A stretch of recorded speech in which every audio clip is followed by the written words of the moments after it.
Okay, so ngayon mag-update lang tayo ng ating portfolio.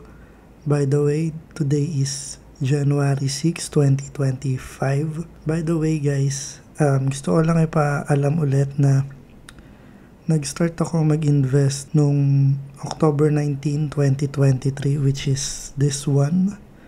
No? Yung PSEI nasa around 6,252.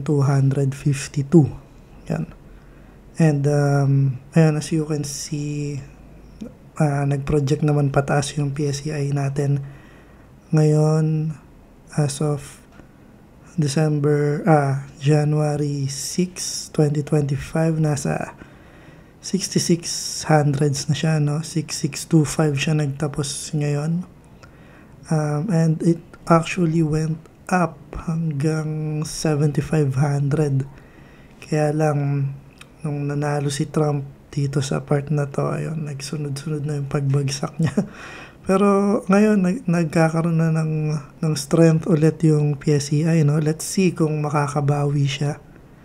So, and with all that, tingnan na natin yung nangyari sa portfolio natin. So, nag-decide ako na gumawa na rin nitong Excel file ng week numbers. So, nag-start tayo ng week 61, which is etong December 16, 2024. Pero, pag kinumpute nyo naman na nag-start ako ng October 19, 2023, 61 weeks siya hanggang dito sa December 16, 2024. Okay, with that, we can see here na hindi pa rin ako nag-invest kasi, by the way guys, nag-i-invest lang ako pagka sumweldo ako. So, sweldo nga pala namin is 10 tsaka 25. So, most likely, dun lang ako sa mga araw na yun makakapag-invest. So, malabo tong mga times na to, no? And hindi ako nag-invest pala netong December 30 kasi meron akong paglalaanan ng cash. So, I needed that. So, as you can see here, December 16 hanggang 23, meron tayong market value na 200,000, no? Halos flat lang siya and continuously growing siya ngayon, no? Medyo sumasabay siya sa PSEI. Week 62, naging 203,570 pesos. And today, January 6, 2025, it is now 208,194. So, punta na tayo dun sa comparison ng portfolio natin. Ayan, so, yung comparison natin is yung December 22, 2024, which is yung last update natin. Meron tayong total value of 203,000 and today is 208,000 na siya as of January 6, 2024. So, as you can see here, tumaas yung A-REIT, no? Mula 6%, naging 8% na siya.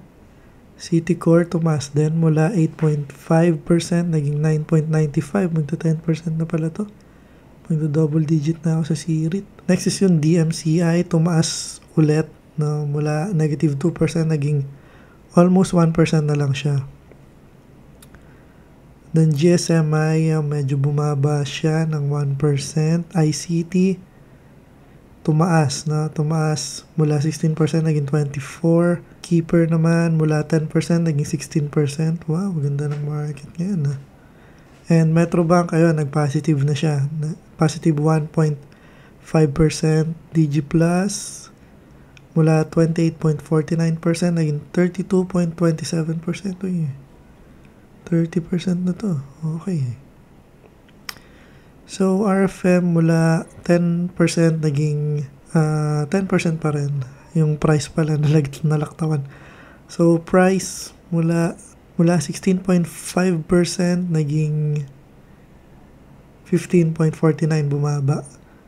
Sorry, yung plus pala, no? Mula 28.5% naging 32 lang siya. Ang nakita ko pala yung RFM kanina. And then, SCC medyo bumaba ng konti, almost 1% lang. And yun, so ang total value natin as of January 6, 2024 is 208,194.69 pesos. So dito naman tayo sa mga dividends ko. And eto na yung projected dividend ko for the whole year, assuming na hindi na ako magdadagdag, pero napaka-imposible naman. So as you can see, sa PPC January, nagbigay na sila sa akin ng 288 pesos. And etong mga green, ibig sabihin niyan is na-declare na pero hindi ko pa natatanggap. And yung red naman is yung mga nakuha ko na. And yung purple naman is yung mga projected dividend, no? Assuming na hindi sila magtataas or magbababa. Based lang to dun sa nakaraang binigay nilang dividend rate. So dito naman sa buy dates, ito yung mga presyo ng mga pagbili ko. Halimbawa, February bumili ko ng A-REIT sa halagang 35 pesos, no? Ito yung 2024 pa to. So, kailangan kong gumawa ulit nito. Pasensya na pala kayo dun sa Excel ko. Medyo hindi ko strength to eh. So, ayun lang guys, no? Kung gusto nyo pala akong suportahan, subaybayan yung investing journey ko with my dividend investing dito sa ating merkado, Philippine Stock Exchange, please do like, comment, and subscribe. And kung bago ka pa lang, sana panoorin mo pa tong mga susunod na video ko. Yun lamang, hanggang sa muli sa susunod na update ulit. Paalam!